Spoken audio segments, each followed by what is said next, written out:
and welcome to The Reasons I'm Broke. This is a The Reasons I'm Broke special, so there's really no episode numbers, just on whatever it lands on. Kelly and I are actually at MegaCon this weekend, so we didn't have time to record. So we have Alex back on the show. Hey. If you remember, we did the Superman versus Batman script read-along. We're kind of going to go away from that for a little bit, and we're going to talk about some Marvel, because he's definitely way more informed on the Marvel side than I am. I'm slowly getting into more of the Marvel books. If you heard a couple episodes ago, She-Hulk, we've been talking about that, and by now I'm sure we've read The Silver Surfer, but this is like a month ago, so maybe I've died at this point, and this is people are listening to this. So we're going to go through some Marvel #1s, and we're going to talk about some convention etiquette as well, as we talk about MegaCon a little bit, but not too much, but mainly kind of doing a more casual thing than we did before. Right, and I've also compiled a list of 5 things that I feel people complain about a lot, really have no reason to complain about. Like, it's one of these needless complaint things, so I made a quick list of that, plus an honorable mention, so we'll get into that a little bit later. Or now, I don't know, whatever. Yeah, whatever works. Okay, so we'll get into it now. So as we've all mentioned at some point, you and I both work at a comic book store. And so we happen to get to this point a lot where somebody will come in, they'll have something that's peeving them out for the moment, and they feel the need to tell us, which is fine usually. Like we can normally try to relate with something, but there are certain things that come about a whole bunch that really have no reason to be complained about, especially like today when as we get through the list, you'll see what we're talking about. The first thing I want to mention, though, is sort of a notable mention, is price points, especially the $2.99 versus $3.99 price point. Right. The reason I make this an honorable mention and not really like a part of the list is because, money is an issue for some people. So I understand that, and I'll, extinguish that immediate complaint on Twitter or whatnot if anybody says anything. I'll immediately... disengage them of that? Yeah, I'll disengage that. But $2.99 versus $3.99, I see a lot of people who maybe buy 3 books that complain about this. And these are people who have substantial jobs as well, and they get upset because of $1. And I'm like, if you're really complaining about $1, that your books could have been $11 instead of $12, you need to find a new hobby. Right. Yeah, that's the thing about the comic book industry is the prices are always going to change. They're always going to update. A lot of times too, when you pay that extra $1, you're getting more pages. Right. The only time I do get upset about that, and I talked about this about 7 weeks ago with Lil Sonia #1. This story was maybe 16 pages long, and then the last 4 pages, and I'm not saying like page as in you flip, okay, so that's 1 page, and the other side is 2 pages. No, you have 4 physical pages, all of which were advertisements for Dynamite. I was like, this story is over? Okay, so there's going to be a mini Little Sonia story at the end. Not the case. $4 for this like couple of pages of story, and I was kind of upset about it. I'm like, God damn it. Yeah. Like things like that I think they're definitely worth getting upset about. But when you're looking at the general 20 or 20 plus pages, you're looking at $2.99 to $3.99. Sometimes it's going to be the talent working on it, but when we're looking at writers and artists who have proven themselves, frankly, they need to be paid a little more if they really get people excited about comics. So, but if you're going to pay $3 or $4 for a comic, that going in, just give yourself a general budget. And again, the only reason it didn't go officially on the list was because there are people who buy like 50 books, and that adds up after a while. Like that's a notable difference at that point. But aside from that, if you're only buying a few books, don't complain about it. Like, you got bigger things to worry about. Yeah. All right. So officially moving on to the list is my number 5, and that's when people get upset at the fact that a crossover is happening. The reason it made my list is because I've seen kind of a rash of crossovers lately for DC. And the only reason it's number 5 and not higher on my list is because I've complained about it. and I'll acknowledge, like, I have better things in my life, that are probably worth complaining about more than this. But I think it was just kind of like the way that DC did their crossovers lately, especially coming out of Forever Evil. You had the Blight crossover with Green Lantern. No, not Green Lantern. It was Constantine, Trinity of Sin, Pandora, Trinity of Sin. Justice League Dark. Yeah, Justice League Dark, Phantom Stranger. Like it was like 4 or 5 titles that crossed over to make an 18-part book. And I just like I got to a point where I'm like I'm not reading a few of these titles like and I'm not paying for these books like this is me getting burnt out not even paying for the book and it was just too much so like I kind of understand getting upset about that but the reason I put it on the list is because some people complain about a crossover when it's not even that big a deal crossovers like I like and I'll always argue that I'm a Marvel guy because I like the way that they publish their books. And their crossovers to me make more sense. Their crossover sticks like to the X-Men books, and it's like, okay, all this stuff is happening to the X-Men at this point. It's only affecting them, so we'll just deal with that. And then you have it once a year. You know you're going to have an annual crossover. Or like, oh, there's a crossover with some Spider-Man books, so maybe Spider-Man and Venom and Scarlet Spider crossed over or something like that. And it's a little, I think, easier to handle. If people are picking up these books, they're probably picking up the other books, or they won't mind picking it up to finish this story. But then, like with DC, it was it was Justice League Dark, and Justice League of America crossed over, and then immediately Justice League Dark crossed over with another 4 titles. Yeah. So that's why it peeved me out. But crossovers are fun though. Like, I will enjoy a crossover, just occasionally. I just don't think it needs to happen as often as it does over on DC. I think the important thing when talking about a crossover, if it does happen with a book that you're picking up, and especially if it's something you're not interested in at all, at least hope as you're reading this crossover that, well, hopefully this is like a self-contained story that I'm like, okay, it's not just something that's happening and now I have to go find out. Like, it interrupted the flow of the book. But if it's just kind of like, okay, like... Death of the Family, for example. Like, Joker showed up, messed with the Bat Kids, and then, like, that was its own story, and that's where they can put it into one trade. But if it's, I'm trying to think of something, maybe even, like, something like Forever Evil. If you're not picking up Forever Evil, and you're just picking up Justice League of America, you're like, okay, all I know is that the villains took over, and I just kind of wanted to see what happened with the JLA. Yeah. That's one way in which I guess I could see why you'd be upset, but... I mean, you should follow Forever Evil if you haven't been reading it. Well, and I'm not reading any of the like miniseries Forever Evil right now. I mean, you just blew my mind with some of the Arkham War stuff. I was like, what's happening in that book? But I should probably turn my phone down. But yeah, like there's merits and there's I think there's downfalls to having crossovers. So that's why it's number 5 and it's not higher. And also, I complained about it occasionally, so I'll freely admit that. All right. The number 4 thing on my list for things not worth being complained about is death in comics. Right. Yeah, definitely. At this point, it's a staple. It's part of comics. You are never, ever going to get away from it. Someone's going to die. Like, granted, sometimes when it happens, it feels like more of a marketing reason for doing it as opposed to actually serving the story. But I think in general, like nowadays anyway, they do try to pick, like if they pick a character, it's somebody who's important but not detrimental to changing the story. Like, but then there's other times like when they quote unquote killed Captain America.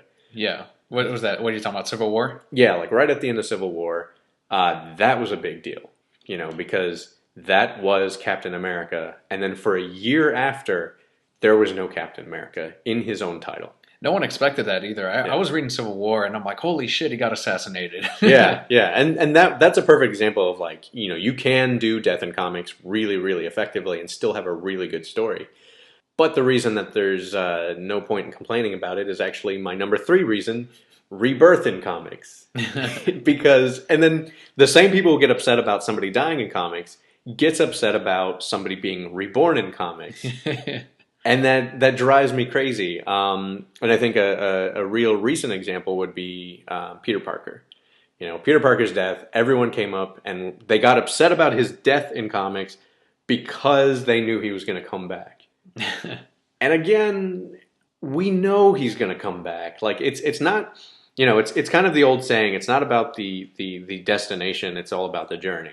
Right. And that's what people should be focusing on with comics is it's the story that's happening. It's seeing how this stuff happens. We know the good guys are eventually going to win in general. I mean, obviously Trinity War, that didn't really happen in that particular story, but like it's going to happen eventually. They're giving us like a long story of like villains being in control, which is cool.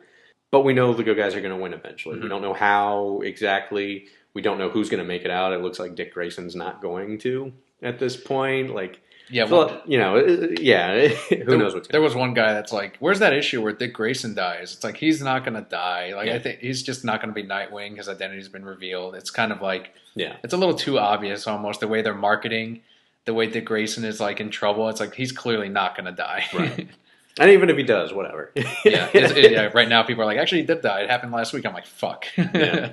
So, and then, there was like Damien who died, which like everyone kind of saw coming. They had the Rest in Peace cover, so you knew it was coming, but it's like, that's just part of the story. And Batman Inc. What was funny about that is the actual death was a shittier story than what came afterward when Tomasi took his death at the event of it and made like all the Batman and Robin books into like different pieces of Bruce's torture and failure and sadness and anger.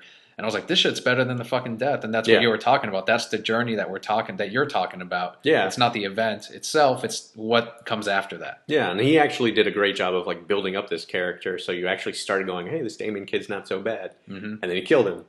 And then that kind of gave that character meaning. And, it's like, whether they do it like, a few months from now or whether they do it 20 years from now, if he ends up coming back, it's like, that's fine, whatever. Like then when they write that story, they have a reason for him coming back.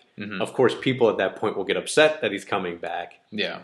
But that's pointless. Oh, he's back again. He's back. Oh, no. Didn't see that. Well, come on, dude. Yeah, exactly. Number 2 on my list is companies, like different companies handling comic properties. And people getting upset at that. And the big example I have is Marvel buying Disney. Disney buying Marvel? Yeah. I was like, when did this happen? They bought him back. They're like, we're back, baby. We got you. We're going to do Star Wars now. Disney buying Marvel. When this first happened, I mean, there was a whole... And it just went on for months and months. And it's still going on, which is why it's on my list. People getting so upset about, oh, Marvel ruined Disney. Marvel ruined Disney. It's like, no. They actually didn't do anything but buy them. That's literally all they did. Disney ruined Marvel, is what you're... Yeah. Yes. Disney ruining Marvel. Well, maybe people think Marvel ruined Disney too. Yeah, that's true too. Like, they're sullying Disney. I don't want to see superheroes at the parks. Yeah. So it does go back and forth. But yeah, it all comes down to Disney buying Marvel. And a guy came up to me yesterday. He just wanted to talk about comics, so we chatted a little bit, and then I happened to mention, like, he asked me a bunch of DC questions, and eventually got to the point where I was like, I can't answer this question because I don't know this much history about DC. So I just referenced that I was a Marvel fan, and he like, you could just see his face just drop, and he was just like, oh, I don't read Marvel anymore. And I was like, oh, okay, because Disney bought them. I'm like, oh, okay, and Disney ruined it. And I'm like, well, what did you read afterwards that ruined Marvel? And he didn't have an answer for me. He actually just, as soon as he found out Disney bought Marvel, he just stopped reading Marvel, didn't even see what the after effect was, and then just kind of had that opinion. He probably never read Marvel, to be honest. That's a very good possibility. I think, I don't even know. Like, and that's why this is so high on my list. This is number 2, is because I don't understand it. You didn't even give it a chance to disappoint you. Like, you just immediately thought it was disappointing, so you just left it. And I had the conversation with him. I was like, well, I made the Pixar, comparison where, Disney bought Pixar and let them do their thing. Yeah, let them do their thing with resources. And that's what they did with Marvel. Hey, we're going to let you do your thing. Here are some resources so you can keep doing that. And we get most of the money. Like, that's how Disney operates. Yeah, it's like, hey, people don't understand. You're going to make more money doing this, and we're going to get that money back. So, it's always a like, to this day, it's a confusing thing, because I actually kind of wanted to see, like, the cover, like, the variant covers come out that were Disney-fied Marvel characters or Marvel-fied Disney. Spider-Man or whatever. That would have been fine. Like, I would have been, like, they should have celebrated that. That's not affecting the story at all. It's just like, hey, here's a variant cover, kind of celebrating the fact that we're together now. But it never happened, so... Yeah. Oh, well. But yeah, nothing changed. In fact, Marvel's been doing a great job with their books, I think. There's a lot of good books coming out. upcoming, which we'll get into later, and yeah, Long list. yeah. Oh, it's a massive list. All right, and the number one thing on my list about just not worth complaining about at all, but it always happens, costume changes. Yeah. Especially with Spider-Man. Like, people hate when their superheroes change costumes, and even with Superman over at DC. The underwear. Yeah, he took his underwear off. Oh, he's like wearing it underneath his suit now. It's like, that's how you're supposed to do it. I change my clothes every day. You know, I've said that plenty of times. Guess what? People appreciate the fact that I do that. But yeah, when Spider-Man, joined the Fantastic Four and he had his white and black, costume, Which looked awesome. Which looked awesome. But it also fit thematically because, the Future Foundation was going on. Johnny Storm had just died, so they needed somebody to take his place, and he was like a brother to Johnny Storm. Made sense for him to be there. If his costume clashes with the others, then he just looks odd. He's even more of an outcast with the group. Yeah. When the Scarlet Spider, or the Iron Spider costume came out, people had a big conniption about that at first. I wasn't working at the store at the time, but I remember just walking in and people like saying, "Oh, isn't that costume terrible?" I'm like, "No, it makes sense." Tony Stark made a costume for Peter Parker. It would be red and gold. It would be red and gold. Like, they make sense. Like, again, like Death in comics, they're not going to last.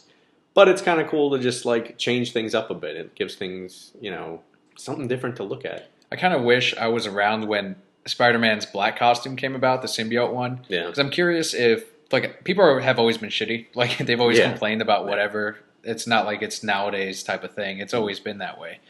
But I kind of wanted to see when the black suit Spidey came around, what people were saying then about that. Because I'm sure there had to have been very similar complaints. Yeah, my understanding is that he was too dark now. Like, you're just making everything dark and gritty. Like, because I think it was after Watchmen when that came out, if I have my timeline correct. When everyone was trying to kind of make comics more realistic and gritty and all that. So I think people had that complaint that, like, no, Spider-Man needs to be fun and, making jokes. And, like, apparently his costume changed all that. So he wasn't allowed to make jokes. If he's goth, he's going to be, like, in the corner cutting.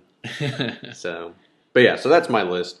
Please, people, think about it before you complain. A lot of things just aren't worth complaining about. Just enjoy your comics. It's a hobby more than anything else.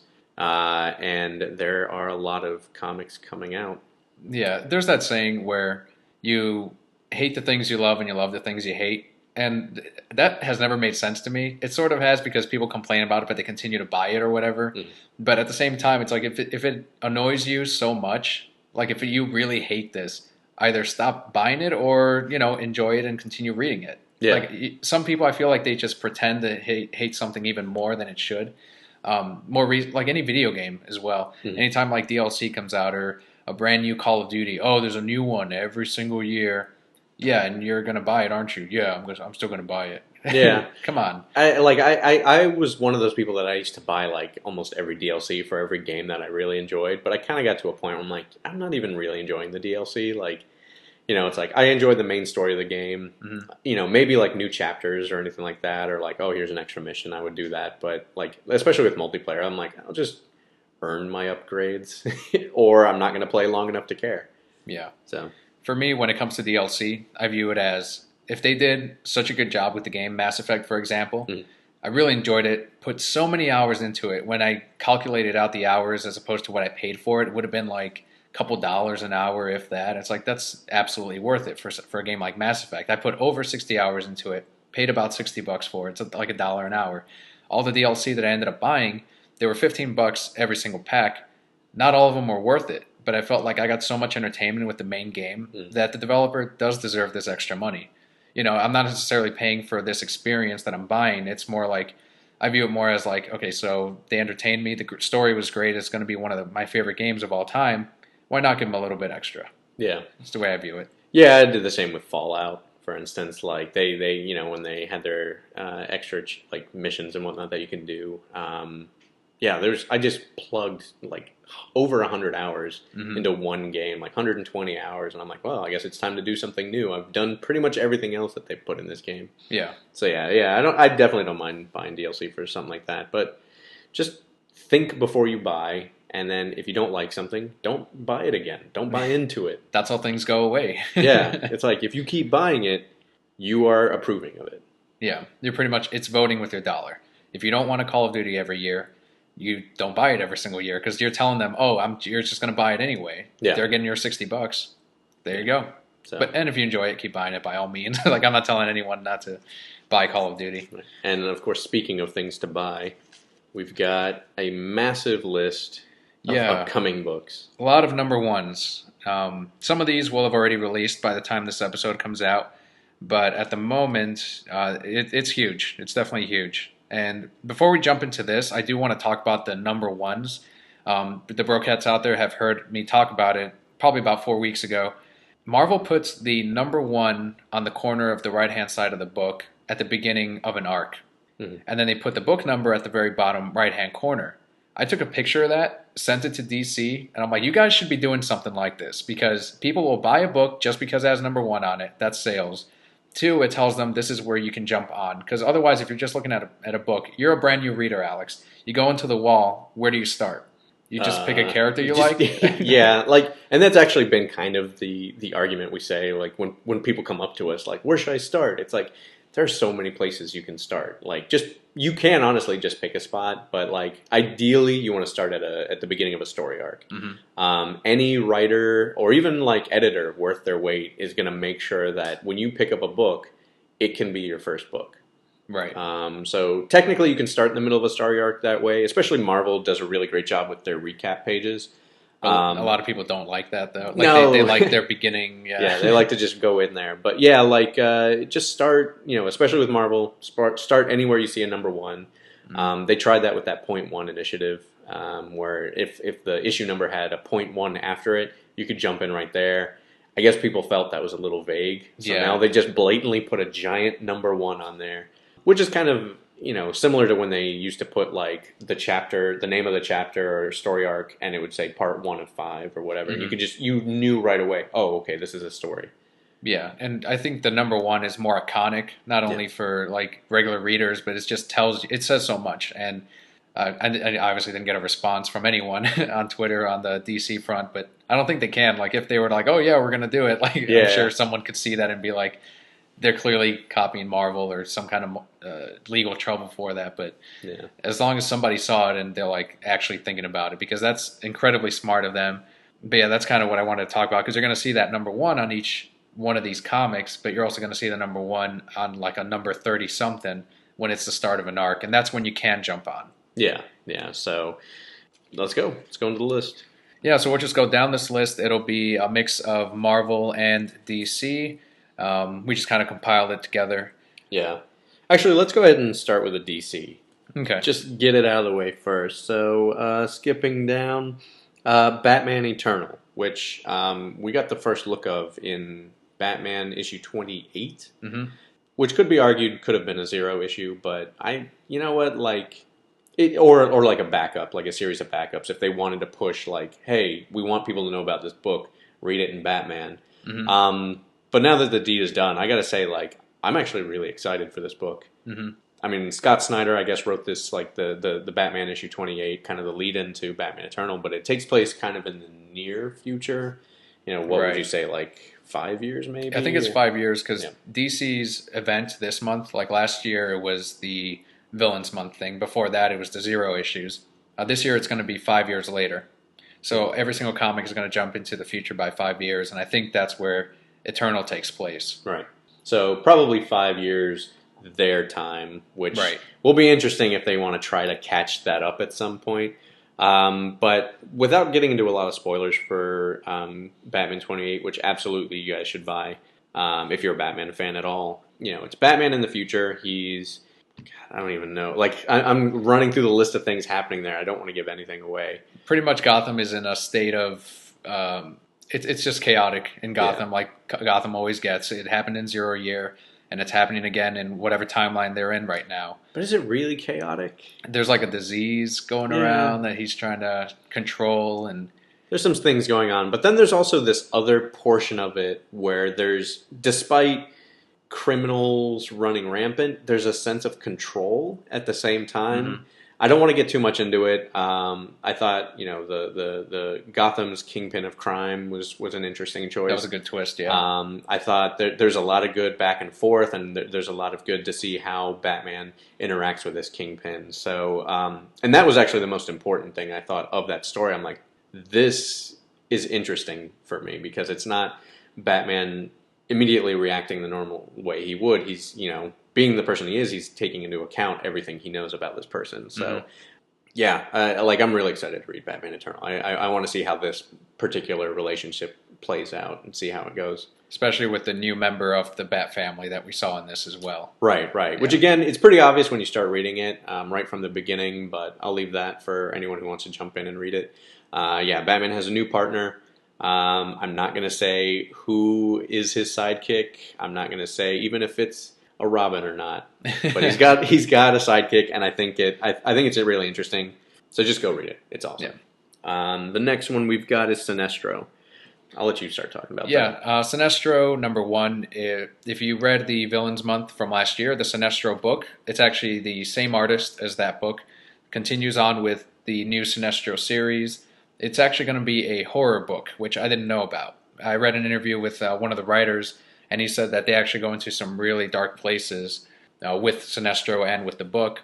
I didn't necessarily take that as Sinestro is actually, putting terror into planets and just fucking them up. I think he's going to be the protagonist, and if you play it as him actually trying to going on these adventures and actually coming into some real trouble, whether it involves his ring or maybe losing Parallax or something like that, and actually putting him in peril, I think it could be interesting. Yeah, the only bit of information I know about this book is, I guess, Lissa Drack is trying to show Sinestro who he really is. Mm-hmm. So, considering how he's sort of this advocate of fear, I'm really interested to see how this book goes. Yeah. I think there's a lot of different ways you can go with it, and he's obviously a more complicated character, especially since Jeff Johns took him over. Oh yeah. Than people realize. Kind of like Magneto and the X-Men. I think he's a good comparison. If you wanted to study villains and how complicated they can be, I think Sinestro is an absolutely fantastic example of that. Yeah. All right, we got also Lois Lane's new book. Yeah, it's called Superman Lois Lane. Okay. I'm not really sure what this one's about.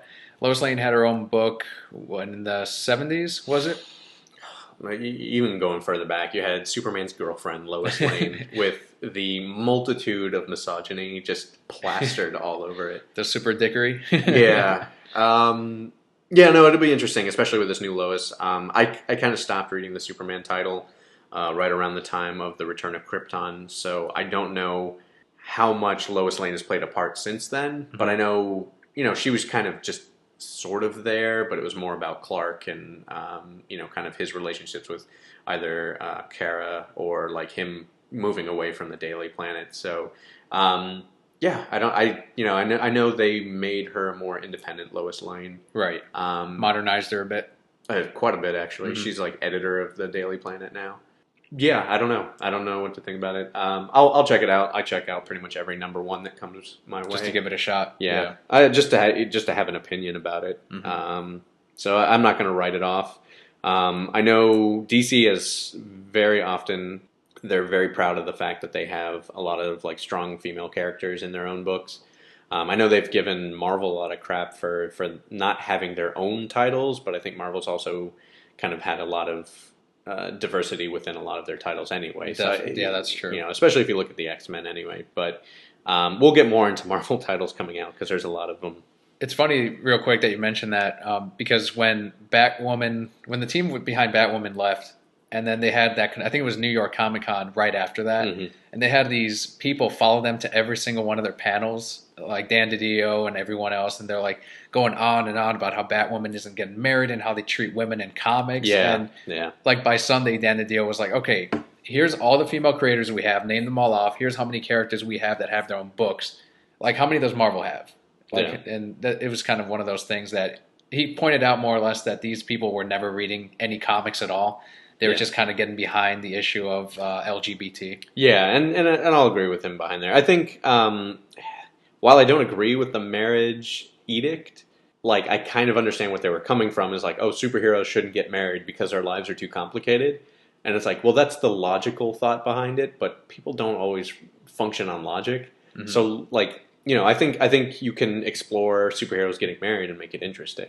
So I don't think you should run away from it, but I don't think every single superhero should get married. Yeah. You know, plus if J.H. Williams was moving towards her getting married, it's like, let him tell that story. That's true too. You know, just let him tell that story. Like, I don't think it's going to be like, oh, she's just going to, you know, what is it?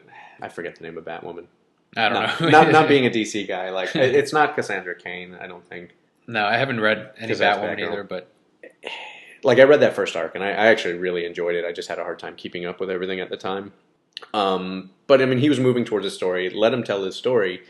I don't think he's going to have Batwoman get married, and then just say, okay, I'm done. She's happy. She's just going to, like, live out her life. Good luck, and guys. adopt some kids, and, you know, that's it. Like, that's not the way of it. So I do think their call was not the right call to make. Like, it's just a stupid edict. But at the same time, like, I understand their reason. I just think it's a non-issue. Like, you know, it's like having, you know, mixed marriages or, you know, homosexuals in a comic. It's like it should be a non-issue. Right. There's no reason not to have them in there. Mm-hmm. Just like there's no reason not to have anyone get married. That's what life is. We have different people who have different opinions and different wants and needs. That's what they should be writing. So, yeah. However, speaking of diversity. Female characters, well, diversity. Speaking of female characters, we got Amanda Waller. This one's going to be a one-shot, from what I understand. Okay, but still worth noting. You know, she's taking over. You know, she was running Suicide Squad. Again, Suicide Squad's another book I kind of stopped reading. I don't know if you're still reading it. I never picked it up. Okay. Like, I read a couple of issues, and I saw what they did with Harley, and I'm like, I can't. Like, the thing they did with Harley is at one point, she became sane again, and it's like, this isn't the character anymore. Like, from the very beginning of the New 52, it wasn't my Harley Quinn, and I understand that characters are going to change over time. And that's why I just didn't read it. But I didn't go like, fuck this character, stop buying it. Yeah. Well, you just chose not to pick it up yourself. Yeah. I don't know. I was always interested in Amanda Waller. Like, I know they made her thinner and, like, sexier. And, like, she's not fat Amanda Waller. And there's this argument going around that, you know, like, I guess she has, like, a grandmother at one point, which is actually the Amanda Waller that we know. Mm-hmm. I don't know how that makes any sense. Like, there's a theory going around that Amanda Waller is kind of like James Bond. Like, it's just a name that's attached to somebody who's an operative, and they're the new Amanda Waller or something like that. I don't know, but I think she is an interesting character. Especially, like, they gave her a more militant background, and, you know, she does, like, she makes those hard decisions. You know, she's one of those. She's kind of a Nick Fury of DC, like, for lack of a better example. So I think I'm going to be interested in picking up, you know, or just reading this one shot, and just kind of seeing what they do with her. Yeah, that is Amanda Waller. And let's see if there were any other. Oh, Justice League United. Yeah, I've been liking Justice League of America a lot, and well, before this Forever Evil stuff, it kind of felt like they decided to use Forever Evil to explore Stargirl more and more Martian Manhunter. If you just want to read Justice League of America, I feel like it's a little unnecessary to buy these. I personally like what they're doing with Stargirl. I like Martian Manhunter a lot. So I like seeing the two team up. Justice League United has a completely new roster. Whatever happens in Forever Evil causes this Justice League of America to completely change. Yeah, and I heard there was I guess there was a picture I saw online, and somebody had referenced that it looks like Adam Strange is going to be on the team. Yeah. And I'm like a sucker for any of the sci-fi stuff in comic books.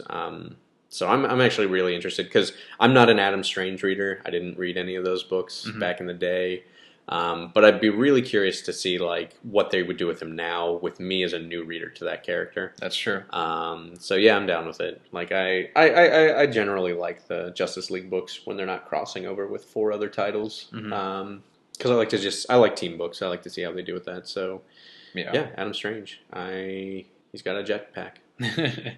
That's how much I know about him. This was originally called Justice League Canada, Justice League of Canada, and they decided to change the title to Justice League United. They still operate from Canada and from outer space, but I guess they felt it was more marketable, and I guess I kind of agree that it just sounds better to put Justice League United on it. Yeah. Justice League United States. I'm like, what? Nothing? Canada? All right. What other DC books? We got Forever Evil Batman versus Bane, which is going to be the Forever Evil Aftermath. I think it's one of those books where they saw how much the Arkham War sold and the rest of them that they're like, okay, let's get a little bit more money out of this. And I don't know. Like, I mean, 3 months is really quick turnaround for to put out a new book to announce and have the art. Like, I'm sure they had it in play. okay, Like, I would warrant they probably had it in play for about 6 months. So I think at the very least, around the end of Trinity War, they probably knew that they were going to have like an aftermath and do some stuff that's with Bane. true. Which maybe I should have put on my list of things to complain about when they say like things happen a month apart from each other. Like DC does like Blackest Night, and then like a few months later, Marvel does Marvel Zombies, and they're like they're copying them. I'm like, no, no, no.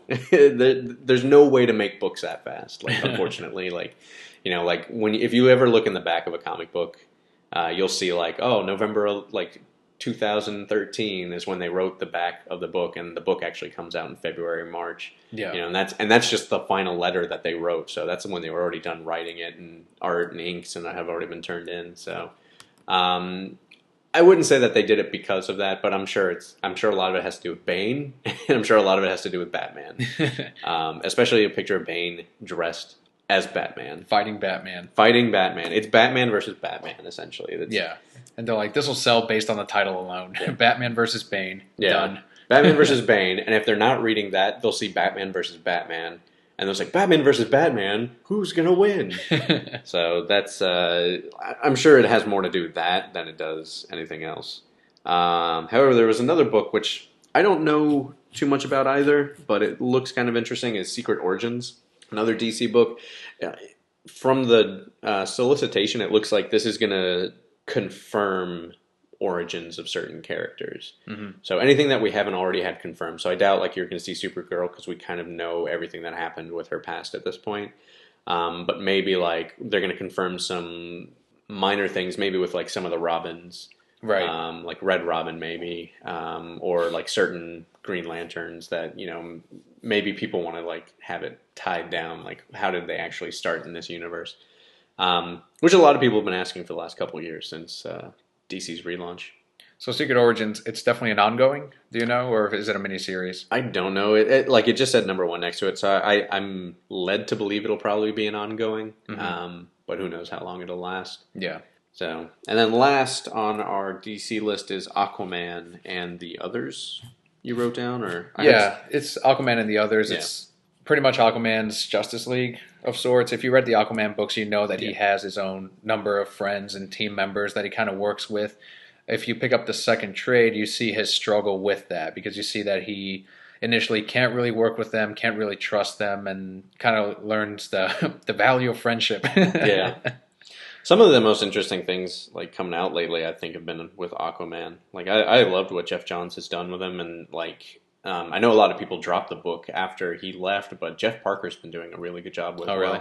Like it feels tonally exactly the same as Jeff Johns. So I'm gonna put this out there. If you see Jeff Parker's name on something, pick it up because he did Agents of Atlas for Marvel, which for me is still one of the greatest teams out there that nobody knows about.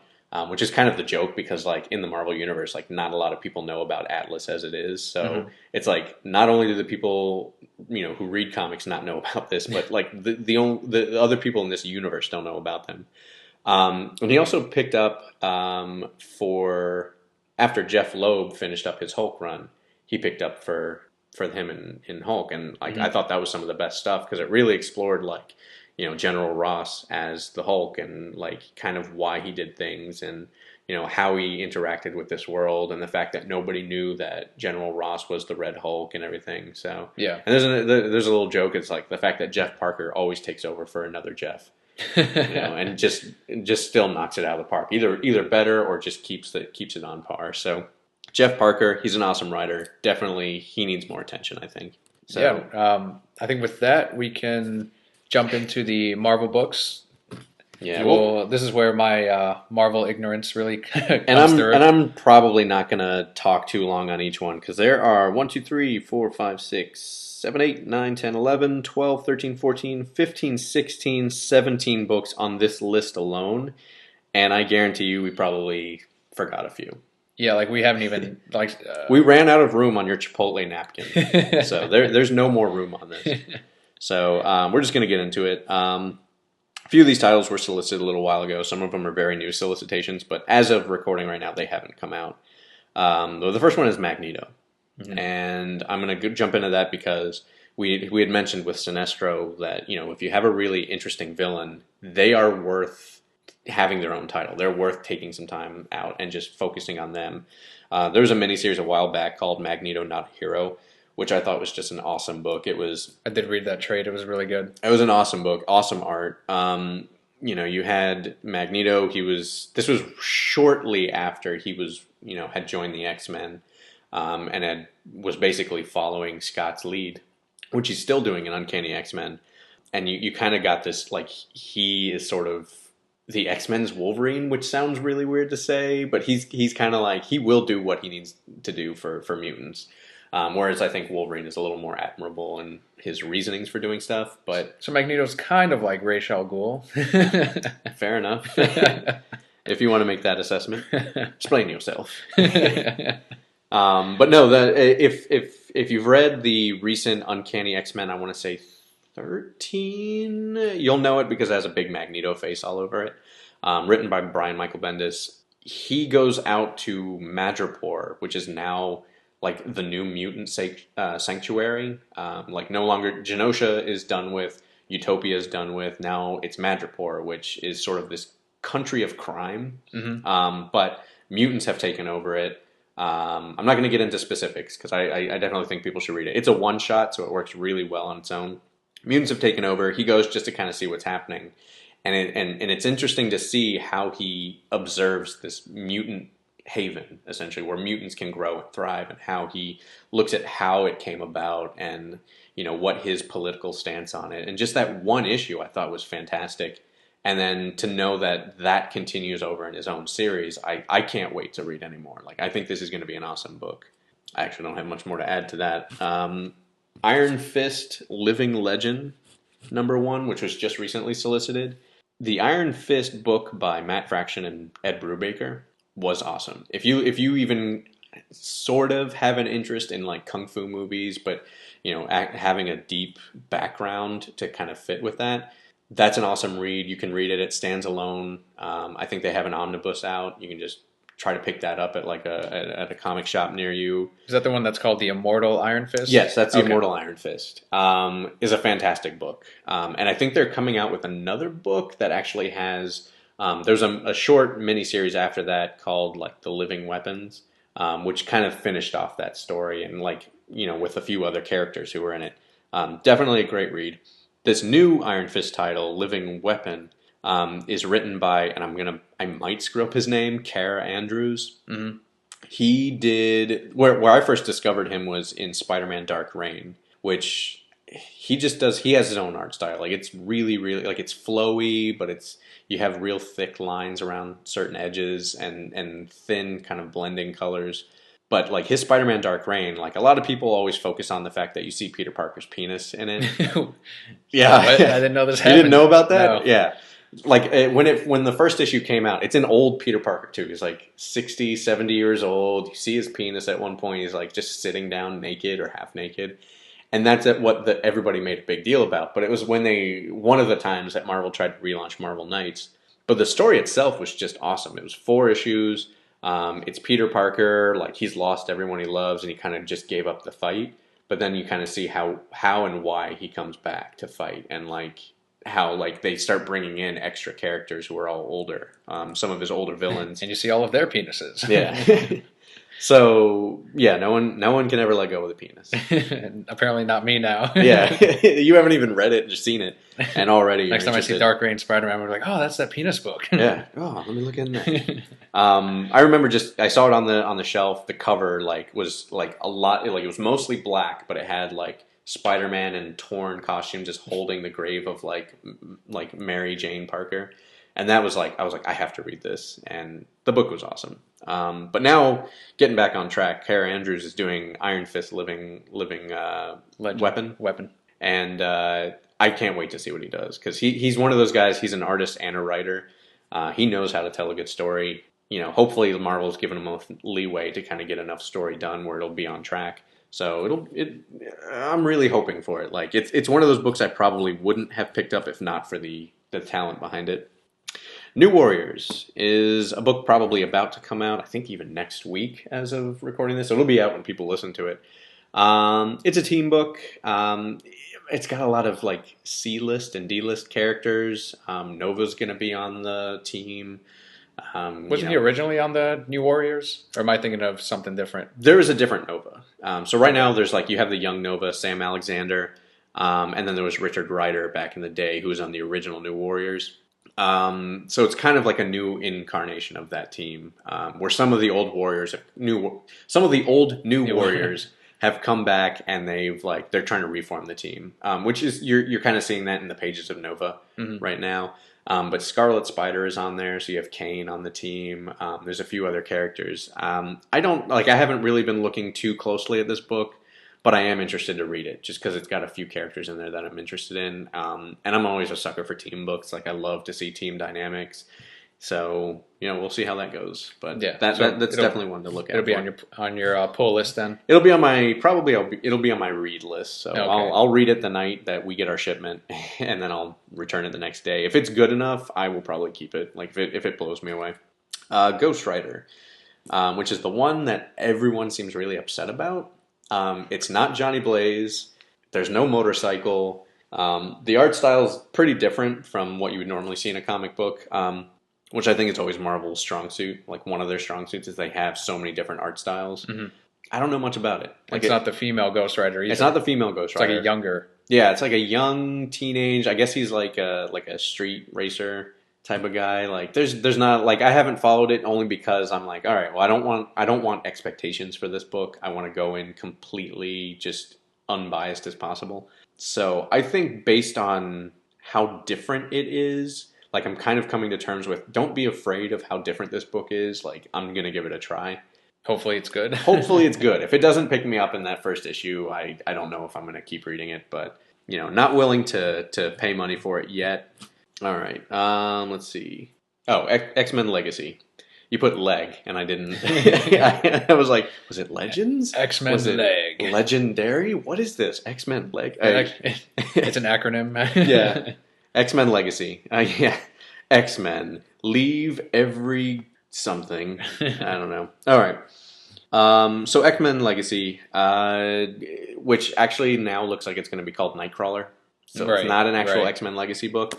It's written by Chris Claremont. I know he rewrote an X Factor book where he kind of continued on a story and then he finished off what his original story would have been for X-Men in the 90s before he left. I didn't read either of those books. Mm-hmm. And since I mostly get excited about either really strong characters or really strong writers, he was huge obviously in the 70s and 80s, and I'm not going to take away from that. But I don't know how he writes now. Does he still write like he did in the 80s? Which, if you go back, while there were great stories, feel a little dated. So I'll read it. I like Nightcrawler, but I don't know. Yeah, I used to read Nightcrawler. Every time there was a miniseries coming out, I would actually pick it up. Yeah. It was always like a 6-issue thing or 4-issue thing. It's very rare. I don't think there was ever an ongoing Nightcrawler book, really, was there? I think they tried it. There was a 12-issue series is what it ended up being. It focused a lot on sort of his faith. And that's probably the one I picked up. Yeah, and so I think there was about a 12-issue series. He's an interesting character. Yeah, I still have those issues too. I'm I'm probably gonna get rid of these. I didn't really particularly enjoy them, and I never went back and read some more because of that. It's just him going on about his faith and finding crime somewhere and going right back to the church again. Yeah, so that's the character, but. Yeah, Nightcrawler, for those who aren't aware, he died a little while ago, and then there was a lot of teasers about him coming back, and so of course everyone got upset about death and rebirth in comics, but as of right now, and I haven't read the most recent Wolverine and the X-Men, but as of right now, he's still dead. Really? Yeah. I thought he came back. Nope, he's still dead. Then what was with that cover where he's fighting Azrael on a pirate ship? They were doing that in the afterlife. Oh, well. So he's kind of back. Yeah, well, he's around, but he's not dead, or he's not alive. Ghost Nightcrawler. He's a ghost. Yeah. So which is kind of the one thing like that. You know, that story hasn't resolved itself. So I'm gonna probably check out Nightcrawler just based on what ends up happening with Nightcrawler and Amazing X-Men. So you know, I'm kind of on the fence about this. You know, again, no disrespect to Chris Claremont, but I'm not a follower of him. You know, like I respect what he did, but there's a lot of other stuff to read. Yeah. So that's pretty much that. However, going to a writer that I am very excited about, and I'm probably going to talk about 2 books. I'll skip down the list, but it makes sense. Yeah. Yeah, the first one I'm going to talk. Actually, you know what? Let's go down to this one. Amazing Spider-Man #1. Dan Slott, as far as I'm concerned, is probably the best Spider-Man writer that has ever lived. Get out of here, Stan Lee. Yeah, get out of here, Stan Lee. Hey, Straczynski, get out from under that table. You get out of here. No, and Straczynski's run was awesome. There's been a lot of really good Spider-Man stories, but holy crap, Dan Slott's run has been awesome. Like, ever since he took over full-time in Big Time, and then all the way up through issue 700 with the death of Peter Parker, and everything in Superior Spider-Man, and the now ongoing Goblin War. Goblin Nation. Or Goblin Nation, thank you. Holy crap. Like, everything has been awesome. Like, you know, I think the only dip in the story might have been arguably the Spider-Man 2099 stuff. Yeah. But even that, like, I felt like he was setting up more things. So it just felt awesome. Like, I couldn't really complain about any of this. Like, it was fun. Dan Slott knows humor. He's a huge nerd himself, and he talks about that. I know he's like, I've heard him talk about being a fan of like Doctor Who and all these other things. So he takes inspiration from other stories and kind of he really focuses on the essence of a character, finds it, and then runs with it. And yeah, I follow him on Twitter, and yeah, he is always going on about Doctor Who. He's picking up different Marvel books, DC books, indie books, and he's just raving about all of them. So like you mentioned, he is like a comic book reader himself. He enjoys this stuff. He's not just writing it and getting a paycheck. He cares about the characters, which makes it even shittier when people tweet to him and threaten to kill him over this Peter Parker shit. It's like, come on. Like, you know, he cares about the character, and he's obviously building something that's like 2099, for example. Like, it was probably the weakest part of Superior Spider-Man, but if you read the letter column in the very last issue of Goblin Nation, they ask about 2099 Spidey, and whoever's in charge of the editorial is like, no, we're definitely not doing anything with him. Don't pay attention to that. Yeah. Well, I loved like one of the best interviews he had. He referenced, you know, when people were talking about like, oh, are we ever going to see Peter Parker in Superior Spider-Man? And his answer was, well, Peter Parker will be kind of an influence, but in spirit. And left it at that, and I was just like, oh, that's really nice. And then you get to the end of issue 1 of Superior Spider-Man, and you have this like ghostly image of Peter Parker like looking over the shoulder of Doc Ock. I was like, that is awesome. You tricky bastard, you got me. So, but now Peter Parker, it is confirmed he is coming back, and I'm really excited to see how this whole story wraps up. I'm actually more excited for a character coming back than I ever have, only because I don't know how it's going to happen. Right. Like, I guess, you know, you can argue he's going to reassert control over his body or whatnot, but, you know, we always knew he was coming back. I mean, when it happened, and this was probably the biggest, you know, death in comics that people lost their shit over, but, you know, we knew he was coming back, and It's been a great ride so far. Like, I'm almost kind of upset that he's coming back in a way, just because I've enjoyed seeing this villain try to be a hero now that he's got everything like going for him, and on the other side of it, he's turning Peter Parker's life around. Like, he's got a great job, he got his doctorate finally, he's got a girlfriend, he fixed up Aunt May. Like, there's so many things that he did right that Peter never did, and I want to know how that plays out moving forward. So I don't know, I'm super excited about Amazing Spider-Man. I don't think I can ever let go of that book as long as Dan Slott's writing it. You know, they always get great artists to work with him as well. Like, all the art's always very, you know, kind of dynamic and bright. And it's just, I've been very lucky to be reading Amazing Spider-Man from just right before Brand New Day on to now. Like, it's been a great ride. And then speaking of Dan Slott, Silver Surfer's also coming out.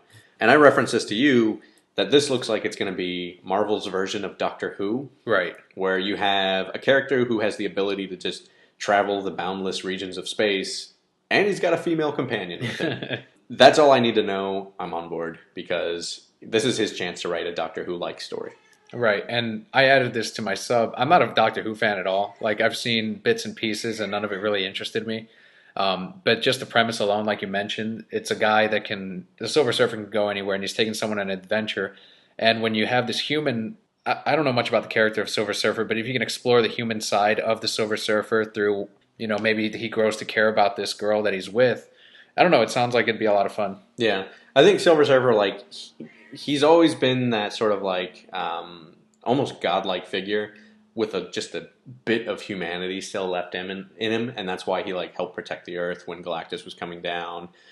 They started like really exploring his past, where he saved his own planet by becoming the Herald of Galactus. So like he kind of crosses that line between God and human. Mm-hmm. So yeah, I think it's going to be a really interesting book. I cannot wait, and just the fact that like much like in the vein of like Matt Groening moving from like Simpsons into Futurama, where they could do anything. Yeah. This is going to be kind of the same thing, where it's like, let's just give Dan Slott a reason to do whatever his imagination comes up with, and we're going to put it in a book. All right, and moving on to another space book, we've got Cyclops, which is going to be written by Greg Rucka. This was just announced; it wasn't even solicited. But Greg Rucka was all I needed to hear to know that I was on board with this book. It is young Cyclops, and he goes into space. I guess maybe he finds out his father's still alive, since that's like a really integral part of Cyclops' backstory, is that his parents died saving him and his brother Alex, and then like he lost his family. So this is a Cyclops who finds out not only is his brother alive, which we saw in All New X-Men, but the fact that like, oh, my father's still alive. So yeah, it's gonna be interesting to see this character go out into space. And it's Greg Rucka, who really has done an awesome job in comics. He's doing Lazarus right now, isn't he? He's writing Lazarus right now, which like we mentioned, if you enjoy a strong female character, read Lazarus.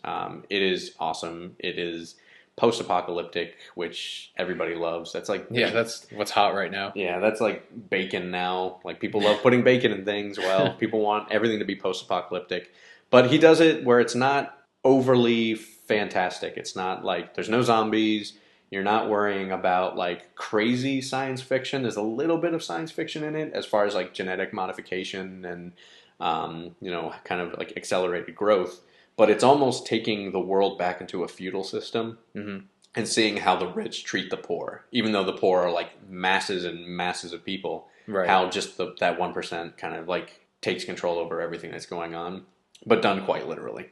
Definitely read Lazarus. He's got another book coming out called Veil, which also looks pretty interesting. It's a little more demonic in nature. But on the superhero side of it, he wrote Punisher. He had his own run on Punisher and then ended it with Punisher Warzone.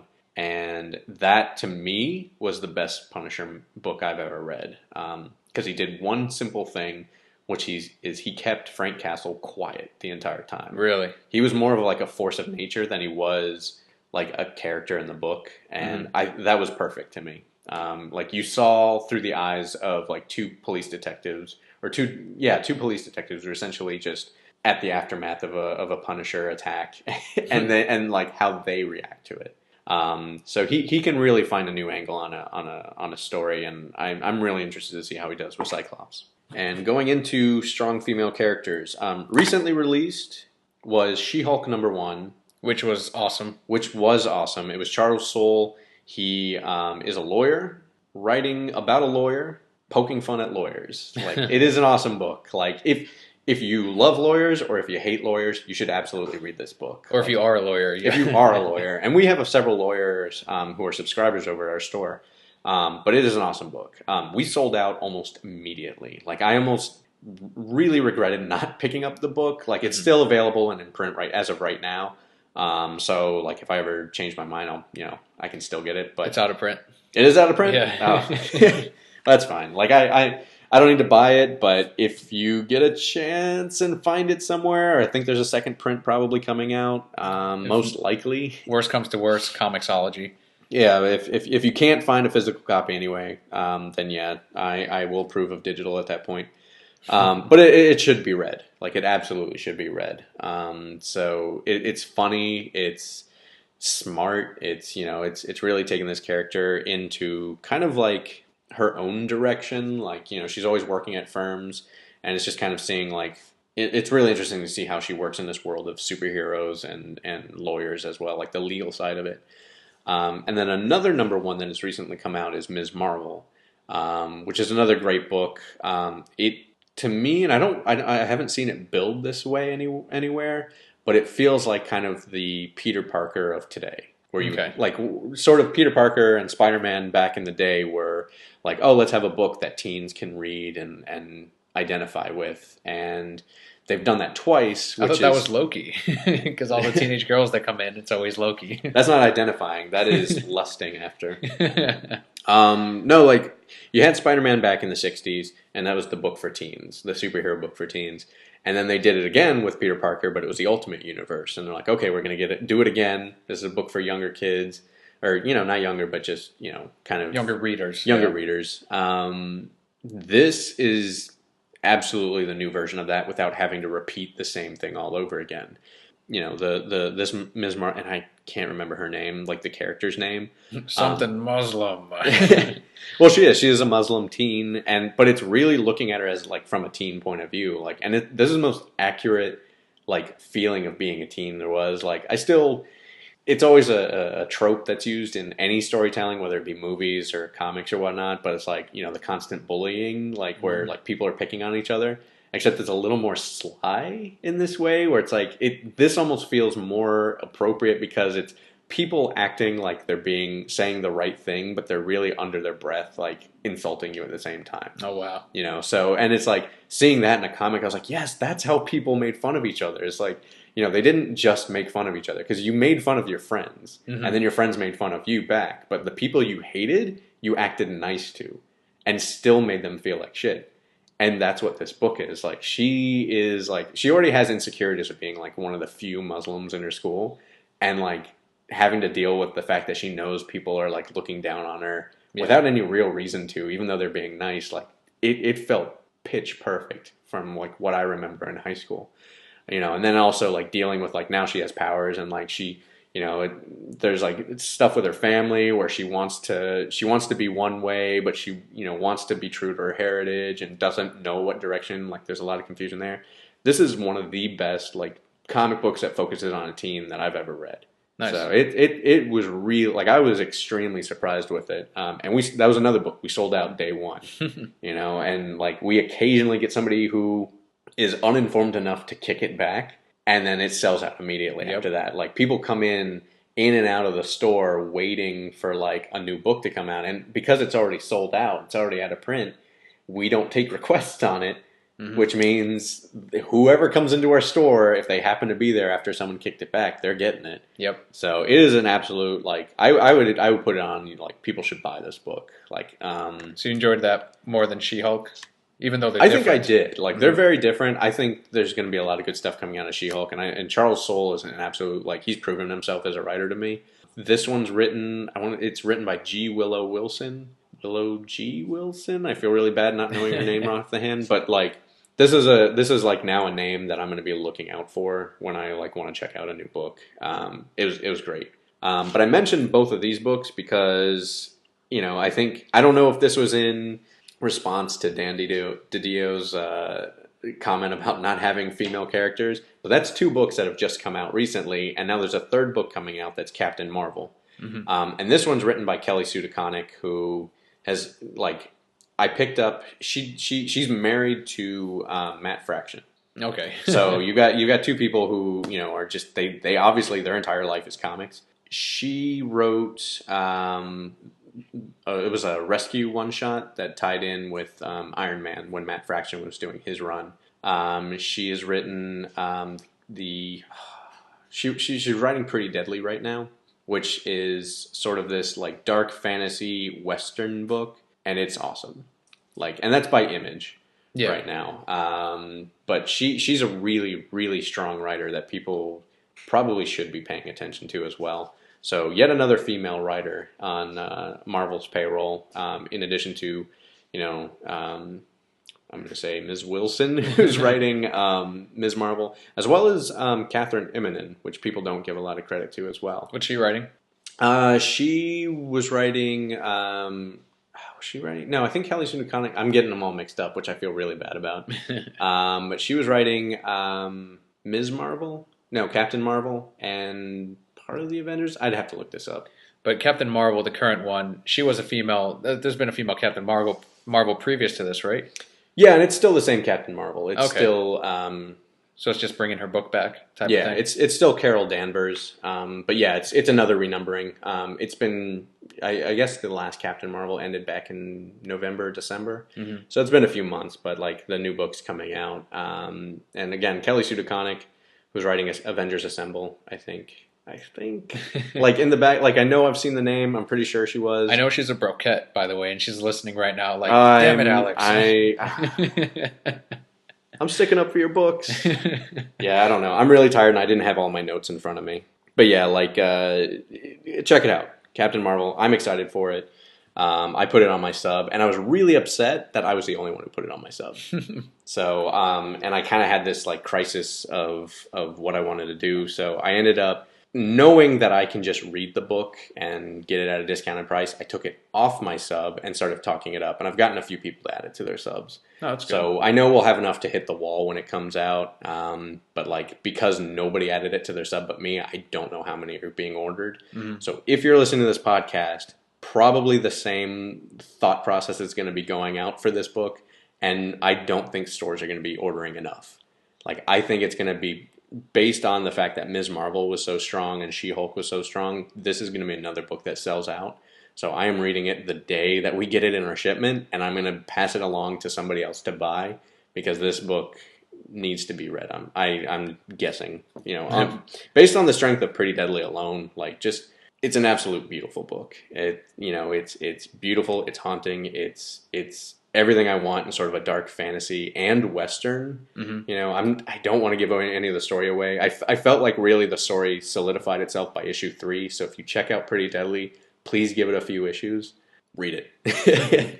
So that's Captain Marvel. What's the next one? We got the Ultimates books. Yeah, those which I have been picking up. Yeah. And I was like, okay, so I guess the Ultimate Universe is ending with Cataclysm. I was pretty happy. I'm like, all right, so I have a little bit of breathing room in my budget. All right, I'm sad Ultimate Spider-Man's going away, but he'll probably be in the 616 universe. And we talked about that for weeks. Like, he's going to be in the main Marvel universe. He'll be a great fit. It'll be fine. It's a great way to end the Ultimate Universe at this point. Not the case. No, the Ultimate Universe not is the still case. continuing. And it was really bittersweet for me as well, because I've been picking up Ultimate books for at least since Ultimatum. That's when I dropped. Oh, really? Yeah. See, and I went back and reread everything. But I've loved the Ultimate Universe. I love that it's more compact. I love not having to spread things out over a bunch of books. I like just having maybe 4 books at a time, and that's it. And that's that universe. And so I was really sad to see it go.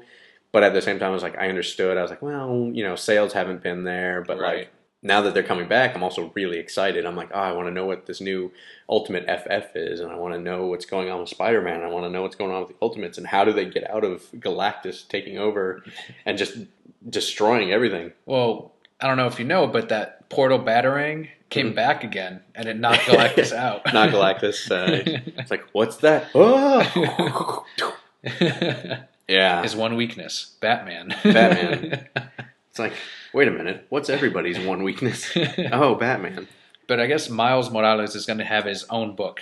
It's going to be called Miles Morales Ultimate Spider-Man. Nice. Hasn't been solicited yet, but it was supposed to be in this month's solicitation. They pushed it back a month. But Spider-Man will have his own book again, and that's the one I'll pick up. Nice. Yeah, I'm really excited for that. And actually, like, now that it's been out for a while, you guys should have read it. Miles Morales unmasking in front of his dad. Like, that last page was one of the biggest oh shit moments for the Ultimate Universe for me. Like, forget everything happening with Galactus. Like, the fact that he just unmasked in front of his dad. I was like, what's going to happen now?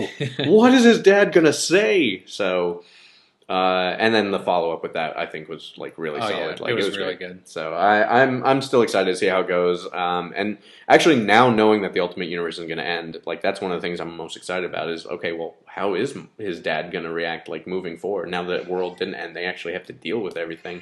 Yeah. So, hey, cat, shush. We're like Kevin Smith when he yells at fucking Shecky. I'm talking about the Ultimate Universe! There you go. All right, so we are still not done with this list. I'm going to try to wrap these up really quick. Fantastic Four is coming out. They talk about this being sort of like the downfall of the Fantastic Four. Again, I feel really bad, like almost like guilty that we're even doing this list because I've been purposefully keeping my information down to a minimum.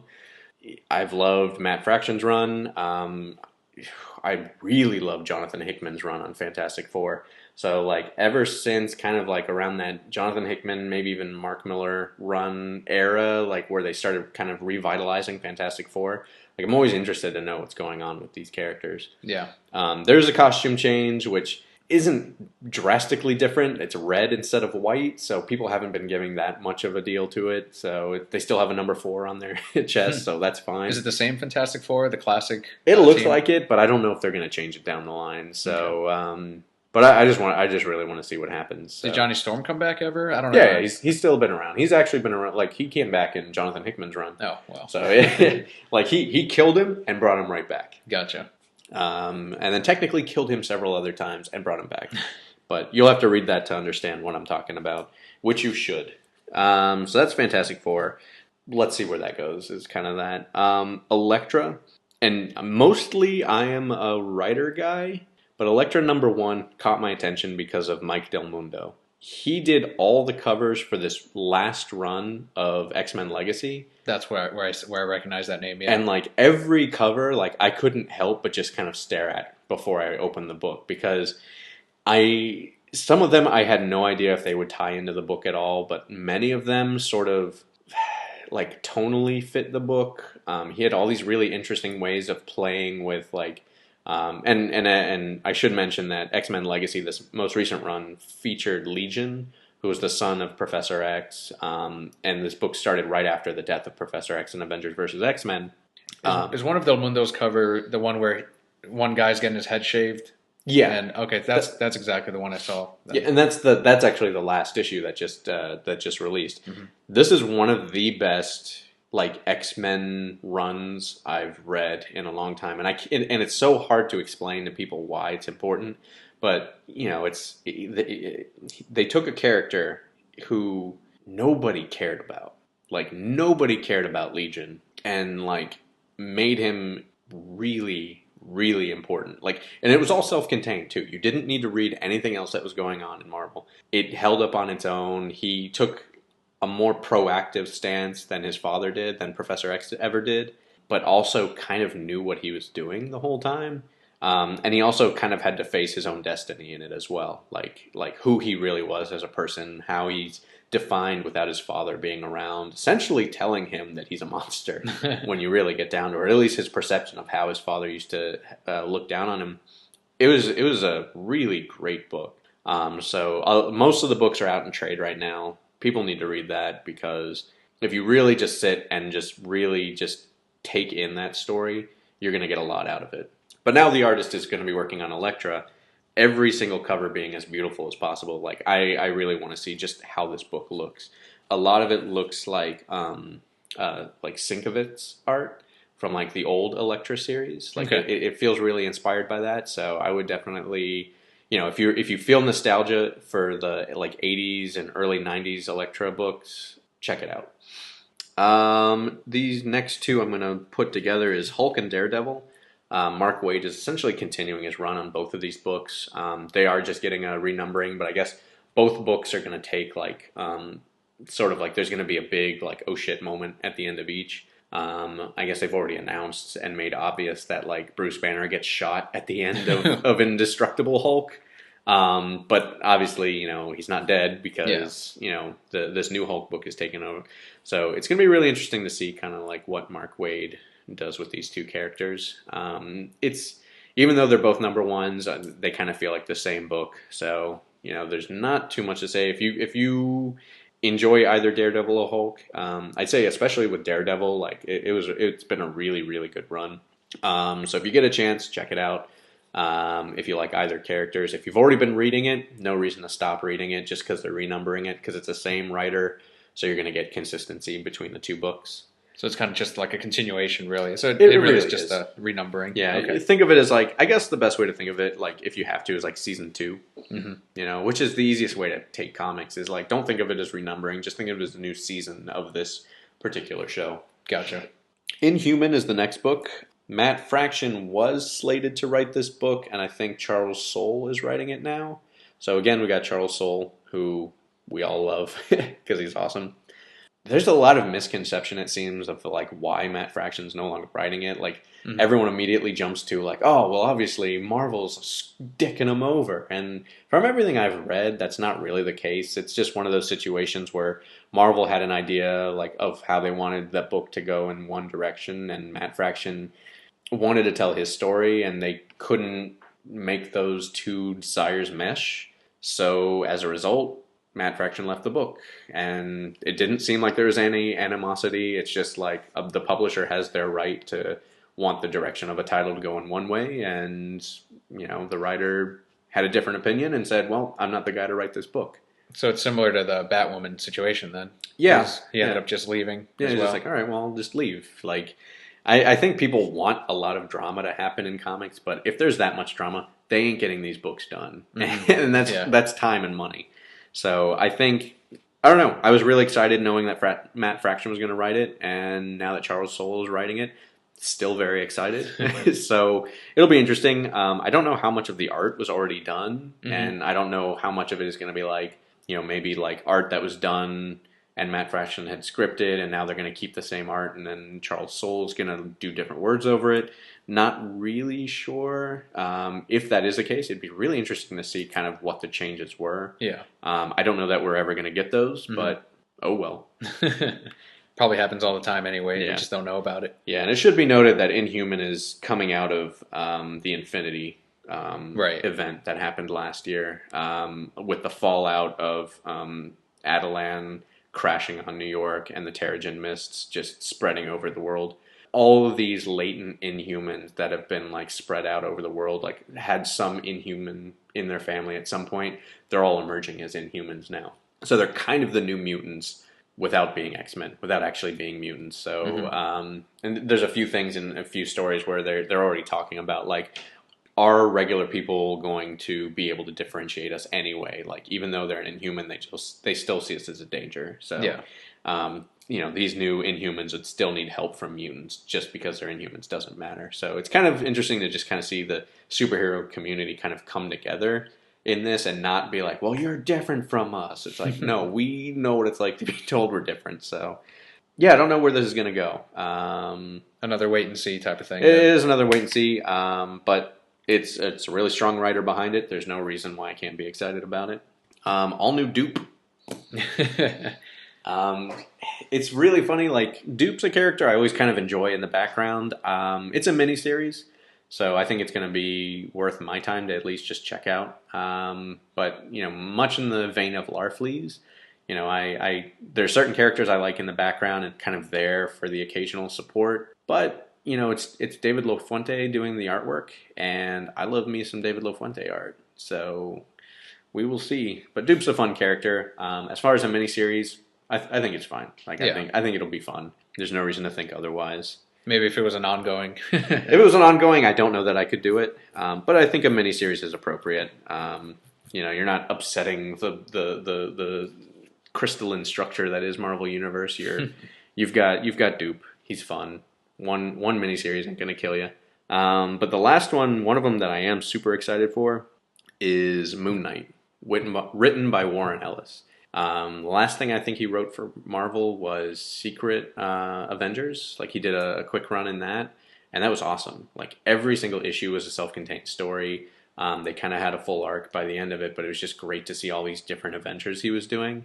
And doing Moon Knight, which to me is sort of Marvel's Batman, but not quite as good, but still fun because of all his flaws. Like, I'm really excited for that. Warren Ellis first got brought to my attention with New Universal back in the day when they tried to relaunch that. It was one of the single best things I'd ever read in comics up to that point, and still in a lot of ways is. And then it just kind of ended and hasn't come back. And it's one of those things I still hold out hope in the back of my mind that it'll just kind of finish their story with a few issues. and just finish it out, much like the 12 did with Straczynski. Hmm. But I don't I don't think that's going to happen. But I would love Warren Ellis to like just to even see his notes and see what he had planned for New Universal. Really, like, I don't know, Another thing that's going to get cut and never seen. never seen, and I'm never going to get closure on that story. But Moon Knight, I'm excited for. I really dug when they relaunched his series right before Civil War. I think that really kind of set the tone for me with Moon Knight. And then Bendis' run later on, which kind of tied in a little bit to Age of Ultron in like little minor ways. Yeah, Moon Knight's just a cool character. You know, you like a little bit of crazy with your superheroes, and he absolutely does it. And I think Warren Ellis can handle crazy characters really well. So we will see how that goes. But that's actually the list. That's a list, and I know I missed some things here and there. But yeah, those are the Marvel number ones and DC number ones that are coming up. Some of which, like you mentioned earlier, have already released, so you've already read them, and you're either going, "Oh yeah, you guys are absolutely right about that," or "No, you're wrong. That shit was not very good." But it does still look interesting. This list was a list of books that did pique our interest. Yeah, and I'll freely admit, like, I just love reading comics. Like, I'll give comics a lot of leeway because they're just fun, and I guess I don't take them too seriously, so I'm able to enjoy them. But just enjoy the medium. That's all that's important, and get excited for books. And the final thing we can close with, it relates to the big weekend, the MegaCon convention weekend. I put together this little list, and you can probably relate this as well to either your convention experience or to just general retail experience. It's 5 things not to do at conventions. No particular order. I'm just going down the list here. One of the ones is standing in the middle of the walkway. Like, this always ends up happening where I'm like, okay, so I want to get over to this section, and I'm walking behind someone. It's always packed, especially on a Saturday. And then they just stop and just kind of look around like they don't really have direction. Yeah. Then everyone behind me gets upset because they're all like, why are we stopped? I always think of it as like a pulp fiction hero falling into a river. Like, your goal should always be in that river to try to swim to the side and hang on for dear life. And that's what you should do in the aisleways of a con, is like, that is a river that should and will keep moving despite you. So you need to like wiggle your way through to the side just to give yourself a breather, and then look where you need to go. And then continue, exactly. And just stopping, that always pisses me off. Like, I always get really frustrated and kind of like push past them and continue, like Assassin's Creed style. Oh, me worry. The other one is if you're going to look at some artists, and a lot of them will try to talk you up, like, hey, especially at Artist Alley, they're trying to make some money because they want to at least break even on their table that they invested for the convention. They want to get their name out there. They want you to check out their website. They want you to follow them on Twitter. By the way, you can follow us on Twitter at Reasons I'm Broke. But when you're looking at their art and you're like, oh, this looks great. I really like this. And then you give them hope by saying, yeah, I'll be right back. I'm just going to go. I'll come back, though. I'll come back. And then you leave. Because that artist, even though they hear that every now and again, they actually do look out for you and like, are they really coming back? Maybe I did make a sale. So you're just kind of being shitty, especially if you walk past the table and they recognize you and you just continue walking. It's just a shitty thing to do to one of those artists. Yeah, I always feel bad. Like, when I look up and I see some art that I kind of like, but I know I don't have the money for, I'm like, oh, I really want to look through all their sketches, and I want to see their portfolio, and I want to look, but I'm like, at the same time, I'm like, they're trying to sell this stuff, and I'm just being that person, like in our store, just picking a book off the wall and just, I'm gonna read it, I'm gonna read it, and you ask them if they need help, and they're like, no, I'm fine, and I'm like, so I definitely feel for them on that, but yeah, I always want to look, and I always feel really insecure about doing so. The other one here I'm going to go to is actually bothering the creators. It relates to the artists. Something to keep in mind, try to put yourself in their shoes. They hear the exact same questions all day, every day. You can argue it's their job, like that comes with it. But if you know about this, don't try not to add to it. Hey, what's your favorite thing to draw? Or who's your favorite character to draw? Neil Adams talked about this on Fat Man on Batman. You haven't caught up yet, but he says that he has the real answer, which is whatever he's currently drawing is his favorite, because he feels like if you're not putting 100% on whatever you're currently working on and you're not making that character your favorite, you're not giving that character the justice or whatever you can give him at your best. So whatever you're drawing currently has to be your obsession and have your number one 100% attention. But his bullshit answer is he says Batman because he feels like he's drawing two characters, Batman and then the cape. Well, now, So yeah, I was gonna say like now he can't actually use that bullshit answer anymore because he's put himself out there on the internet. So it's like if somebody asks him just to test him and he says Batman, they're gonna know it's like a bunch of crap. Unless he's like, no, I'm actually drawing Batman right now. Yeah.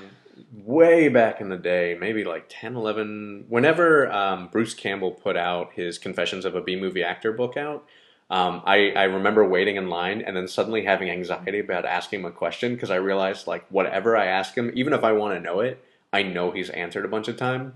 And in the back of my head, like he was like I sat there, I took a picture. He's like, "Oh, did you have anything to ask me?" And I panicked and I was like, "Well, what kind of pasta do you like?" And he looked at me for a second. It was just like, "Huh."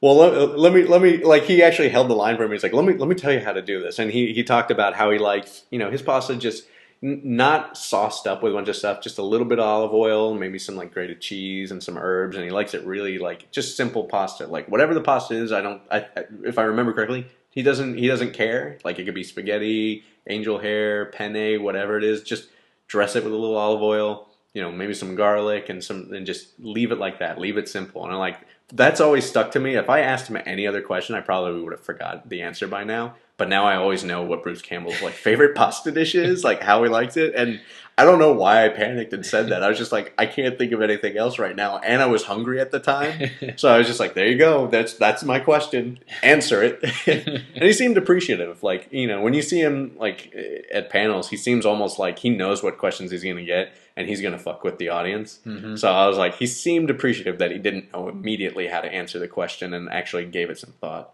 So. That'll actually connect down to one of them, panel courtesy. When you're at the panel and you want to ask a question, I was at the Gail Simone panel last year for MegaCon, and this girl, she was asking a question about the Secret Six. Okay. And Gail Simone answered a question, which was something, it wasn't even, I hate to sound like an asshole, it wasn't even important. Like, it was just like a whatever question. And then she didn't sit down and asked another question right after that. And another one after Gail Simone answered that. And no one had the balls to be like, hey, let someone else answer a question or whatever. Right. And she just kept going on. What made this worse is she gave her opinion after Gail Simone gave her answer. Like, oh, well, I really liked this and this and this. Yeah. It's like no one wants to hear what you think about. They came to the panel to hear the creators. Mm-hmm. So it's just one of those things. Like, have some courtesy with the people that are up there and actually respect them because they're getting paid, but they don't have to come to the convention. Yeah, and it kind of reminds me of like when Mark Millar got that question. Because before I get into it, I always feel like if you do have a question that they're not expecting, you're gonna catch them off guard. And I think a panel is like the most uncomfortable way to do that. Because the way with me and Bruce Campbell, I was sitting right next to him, so we got to talk. It wasn't out for everybody; he was literally talking to me. But at a panel, you're gonna have a bunch of differing opinions right out in front of you, and there's not much you can do to control the situation. And there's that situation. I don't know if you've ever talked about it on your podcast before, but Mark Millar was asked about like putting rape in one of his comics in like the first or second Kick-Ass. It's probably the second one where like his girlfriend gets like raped and almost murdered by like the supervillains of that book. Mm-hmm. And people asked him like something along the lines of like whether he thought that was okay. And his answer seemed to me to be sort of like caught off guard, and he was trying to like defend his book and defend his story. And it kind of came down to, it sounded like, oh, like he was writing off rape, which I didn't quite get, but I could understand how it was misinterpreted that way. He basically said like, these are supervillains, these are bad people, these are people who do horrible things. Rape is no different than like beheading somebody or killing somebody. And like when I heard that, I'm like, I don't know if he's actually putting thought into what he's saying right now. Because what I felt like he was saying was like what he was trying to get across is just like, these are villains. They are going to do like horrendously horrible things. And to just kind of pretend that people in the real world like don't do these things as well, like is kind of not serving like what the story is, and kind of ignoring a piece of reality and human nature that just people do monstrously horrible things.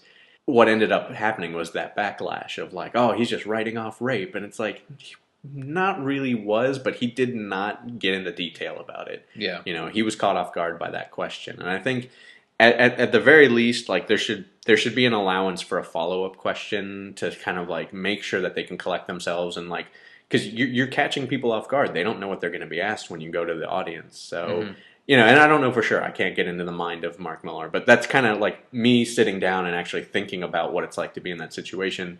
That's how I thought about that is like, okay, like, is he writing off rape or is he just trying to make a point that like, these were people who were, you know, in the situation in that story, these were the villains of Kick-Ass who wanted to hurt Kick-Ass. And the way to do that was through his girlfriend.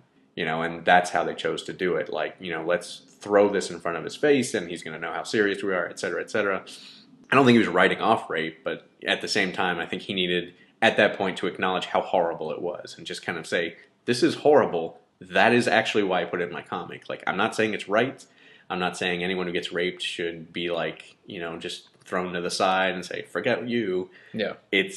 He's acknowledging that it's horrible. That's why he put it in the book, and that point never got across. So that's what I read from it when I really sat down and thought about it, but it seemed like the whole internet backlashed on it, and I was like, I don't know that was the point. Like, people miss the point very easily, especially like when the whole situation is then summarized for the internet. You're not getting the whole thing there as well. So Right. that is one thing I would definitely suggest for people at panels is just understand that they may not be ready for your question. Like in interviews, they'll sometimes prep them and let them know what questions are going to be asked when it's televised. This is not televised. You are catching them gonzo style. They don't know what's happening. Yeah. So be respectful, allow them the time to explain themselves if you don't like the answer, or give a quick follow-up question. You know, just make sure that they got their point across. Yeah, it's very good. The last one, and I see this every year, is the free hugs sign. Like that bugs me for a number of reasons.